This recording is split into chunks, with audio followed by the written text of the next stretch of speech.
Underneath an elegant surface, he has an adventurous spirit. Welcome to MsMojo, and today we're counting down our picks for the entertainers that made the most daring decisions in their careers, whether they worked out or not. I left you behind. You did not deserve that. Number 10, Demi Moore, G.I. Jane. I'm not here to make some kind of statement. All I care about is completing the training and getting operational experience, just like everyone else, I suspect. A risk may not pay off in the moment, but that doesn't mean it won't in the future. Throughout the 1980s and early 1990s, Demi Moore found acclaim through her roles in romantic and coming-of-age movies. Towards the end of the millennium, she drastically pivoted by appearing in G.I. Jane. Not only was it her first action role, she also shaved her head and underwent rigorous training to prepare for it. Don't let them use me against you, no matter what, okay? Okay. Her efforts fell flat, with the film being derided and earning her a Razzie Award. She experienced a lull in her career in the following years. She and others who worked on G.I. Jane have gone on to say it's her best work, even if the reception at the time claimed otherwise. Hostile activity this location. I say again, this location too hot. Request new device coordinates. New extract over. O'Neill, slow down. Number 9, Chloe Sevigny, the Brown Bunny. Hi, bud. I got your note. Even as an adult, participating in mature scenes is a risky move. Following an Academy Award nomination, Chloe Sevigny's career was on an upward trajectory. Unfortunately, it nearly spiraled out just a few years later after taking on the role of Daisy in The Brown Bunny. All it took was one scene featuring the character, and the actress herself, performing an explicit act for her to nearly lose everything she'd built for herself so far. Can I turn off the light? She received backlash from her peers and viewers alike, prompting her to defend herself and the role. Despite the negative reaction at the time, she was able to overcome it and go on to achieve great things in television and the indie film scene alike. Everything's so superficial, like fixing up your house and your car, and I don't want to go back. Number 8, Christian Bale, American Psycho. Impressive. Very nice. Let's see Paul Allen's card. Had he not taken this risk, Hollywood as we know it today may not be the same. Though Christian Bale got his start as a child actor, he had trouble breaking out as an adult. He had his heart set on playing Patrick Bateman in American Psycho, preparing for it long before it was confirmed to be his. Those who worked with him were against it, claiming that playing such a reprehensible character would lead to him being typecast as a villain. Tonight, I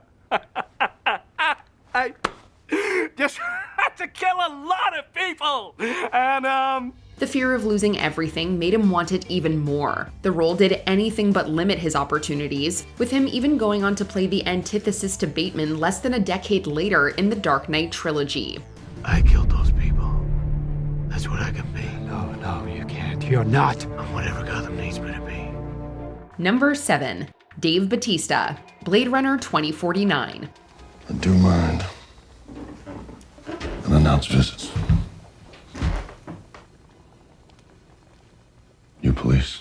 Following his initial rise to fame as a wrestling champion, it would have been easy for him to simply transition into life as an action star. His recurring role as Drax in the Guardians of the Galaxy series seemed to confirm that trajectory for Dave Batista. However, he yearned for a respected reputation as an actor, rather than just being known for his physicality. His first big step in the right direction was as Sapper Morton in Blade Runner 2049, a role that allowed him to show his on-screen brawling and, more importantly, a subdued, dramatic performance.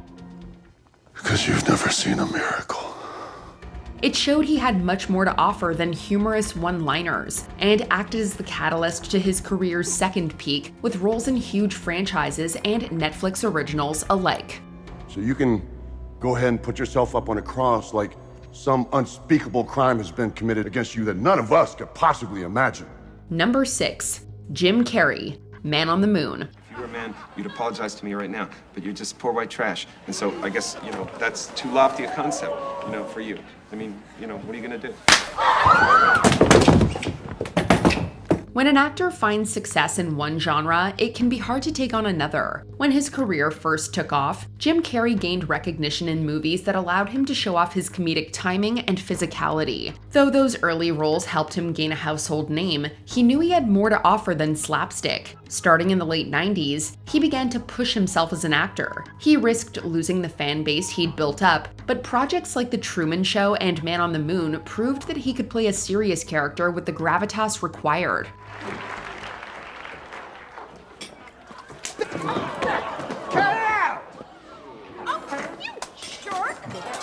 That's it, Joey. Even if the films themselves weren't box office hits, they were proof to critics and viewers everywhere that he couldn't be typecast. Thank you for this friendly world. Thank you. And goodbye. Number 5. Brendan Fraser, The Whale. People are amazing.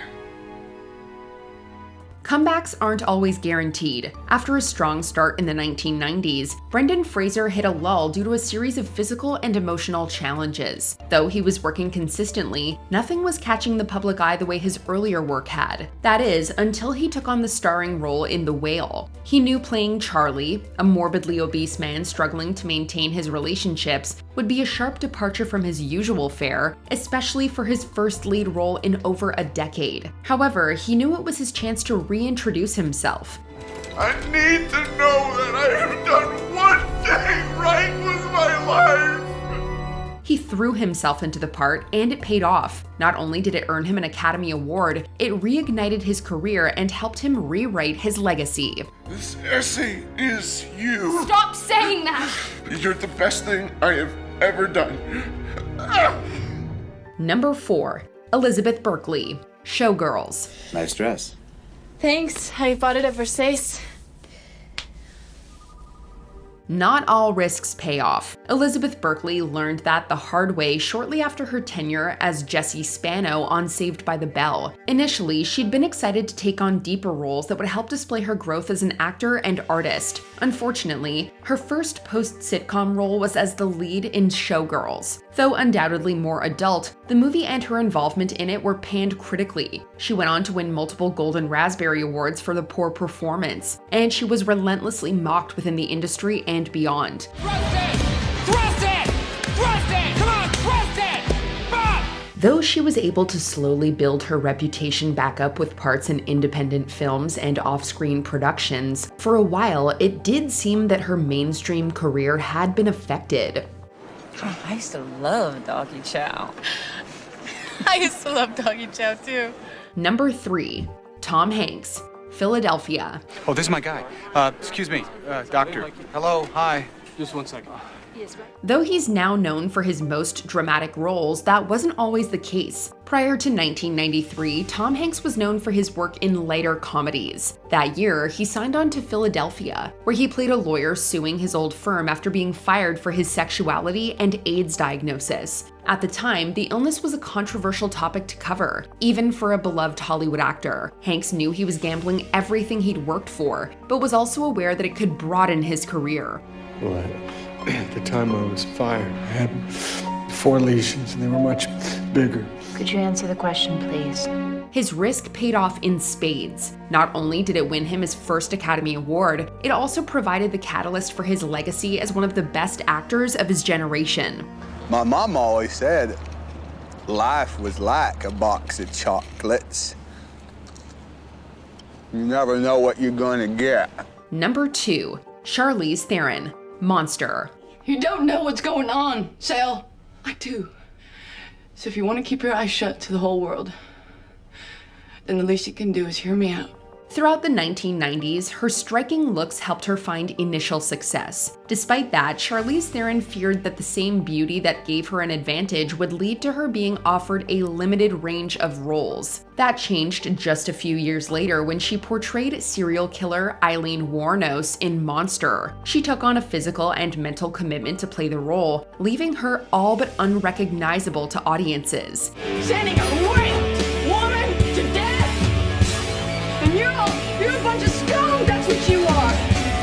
was proof that she was willing to make drastic changes to better fit a role, and that she could play more than traditionally beautiful characters, which opened her up to a vast array of opportunities. She won an Oscar for her efforts, and since then, she's enjoyed a variety of roles across several genres. How does it feel? It hurts. Out here, everything hurts.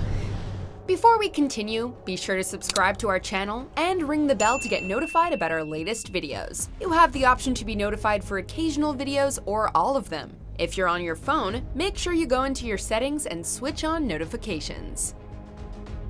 Number 1. Matthew McConaughey, Dallas Buyers Club.